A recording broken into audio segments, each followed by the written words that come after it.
Түк айлай иресин. Кибира Туйгуновага уузчулук маркум энесинен калган өнөр. Уузчулуктун сырларын 6 жаштан баштап үйрөнө баштаган. Кечки апасынан кол кабыш кылып, жүн тытып, жип ийирген андагы секелек кыз кийин килем токканды мыкты өздөштүрүп, учурда кыз келиндерине да үйрөтөт. Негизи бул килемдин түйшүгү өтө оор.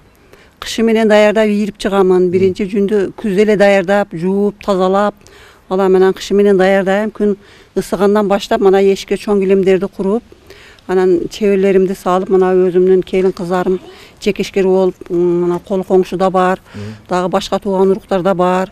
Ушуларды алып келип чоң килемдерди токуйм. Кибира Туйгунова мындан бөлөк эски килемдерди жаңыртат. Оймо чиймелерин кайра сайып, табигый жүн менен жасалган. Азыр уузчулуктун бул эски жаңы көрүп берген өзгөчөлөнгөн ыкмасын небереси менен кызына да үйрөтүп, ал турсун түрк килемдеринин да үлгүсүн жасай баштады. Мына энелерибизден калган ана бир кылым болгон килемдердин узорлорун сактап, ушуларды салып атам негизинен.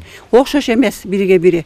Башка светте, башка узордо, ошонун эле катарында мына туркменский килемдердин узорлорун дагы чыгарып, мына 7 област боюнча биринчи местаны ушу Баткен областыга алып бердим, ошо туркменский үлгү боюнча. Ууздун эң жакын жардамчысы небереси менен кызы. Колунан көөрү төгүлгөн ууздар өздөрүнө жетиштүү каражат табышат. Алар чет өлкөлөрдөн түшкөн буйртмалардын негизинде айгүл гүлү түшүрүлгөн чакан килемдерден тарта 100 000 сомдук табигый жүндөн жасалган килемдерге чейин согушат. Биз энемикоз азырма акылдашканыбыздын себеби ушул эски бир кылым болгон килемдин үлгүсүнү жаңы заманбап технологияда жаңы эмеде чыгарсак, үлгүдө чыгарсакпы деп атабыз.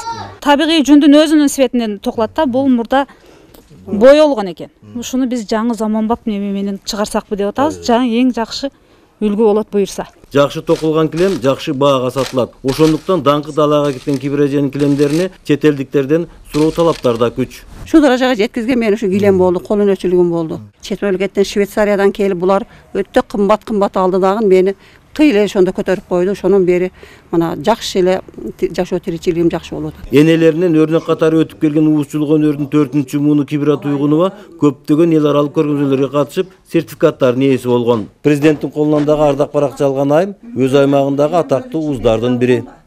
Адылбек Акматов, Мазайыт уулу, Коомдук 1 канал, Баткен областы.